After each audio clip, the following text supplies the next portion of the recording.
বিলাসীপাৰাত শামছুল হুদাক বৰ্জন কৰিব লাগে।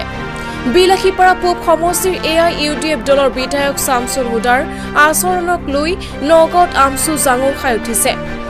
আধাৰশিলা স্থাপন কৰাৰ সময়ত এজন সাধাৰণ মানুহৰ গালত প্ৰচণ্ড চৰ আৰু মূৰত কলগছৰ প্ৰচণ্ড কোব দিয়াক লৈ নগাঁৱত আমচু কেন্দ্ৰীয় কমিটিৰ মুখ্য সাংগঠনিক সম্পাদক ছাহিদুল ইছলামে হুংকাৰ প্ৰদান কৰি কয় যে AIUDF দল বন্ধ কৰক, নহলে ভাল মানুহৰ হাতত নেতৃত্ব দিয়ক।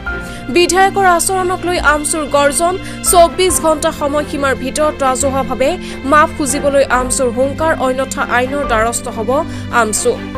দৰিদ্ৰ জনতাই এওঁলোকক ভোট দিয়ে, বিনিময়ত এওঁলোকে গালত চৰ আৰু মূৰত কলগছৰ কোব দিয়ে বুলি তীব্ৰ কটাক্ষ কৰে আমচুৱে।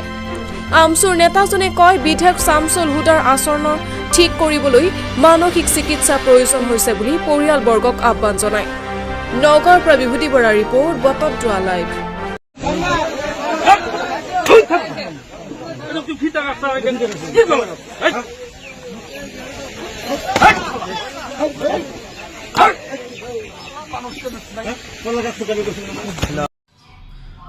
হয়, বিলাসীপাৰা পূব সমষ্টিৰ বিধায়ক শামছুল হুদা ডাঙৰীয়া আজি আধাৰশিলা স্থাপন কৰাৰ সময়ত সাধাৰণ খাটিপুৱা মানুহক যেনেদৰে প্ৰচণ্ড চৰ, তাৰ পিছত কলগছৰে প্ৰচণ্ড যি মূৰত কোব দিছে, সেয়া আমি সদৌ অসম সংখ্যালঘু ছাত্ৰ ইউনিয়ন আমচুৰ ফালৰ পৰা তীব্ৰ ভাষাৰে গৰিহণা দিছো, ধিক্কাৰ জনাইছো যে এজন বিধায়কৰ আচলতে আচৰণ ইয়াই নেকি? বিধানসভাত সংবিধানৰ নামত শপত খাই, পবিত্ৰ বিধানসভাত শপত খাই যে ৰাইজৰ ভোটেৰে প্ৰতিনিধি হৈছিল আৰু সেই ৰাইজকে আক্ৰমণ কৰিছে, সেয়া নিন্দনীয় আৰু গৰিহণাযোগ্য। এই দলৰ মুৰব্বীজনৰে আচৰণ ভাল নহয়, যাৰ বাবে পুনৰাবৃত্তি আজি বিলাসীপাৰাত হৈছিল। আৰু বিলাসীপাৰা নহয়, গোটেই অসমৰ সংখ্যালঘু মানুহ আজি লজ্জিত আৰু AIUDFৰ আচৰণৰ বাবে বাৰে বাৰে সংখ্যালঘু মানুহ লজ্জিত হৈ পৰে। গতিকে AIUDF দল বন্ধ কৰিব লাগে, অন্যথা ভাল মানুহৰ হাতত নেতৃত্ব দিব লাগে। আচলতে এই শামছুল হুদা বিধায়কজনৰ মানসিক বিকাৰগ্ৰস্ততা বৃদ্ধি পাইছে, পাগল হৈছে, যাৰ বাবে এনেকুৱা আচৰণ কৰিছে।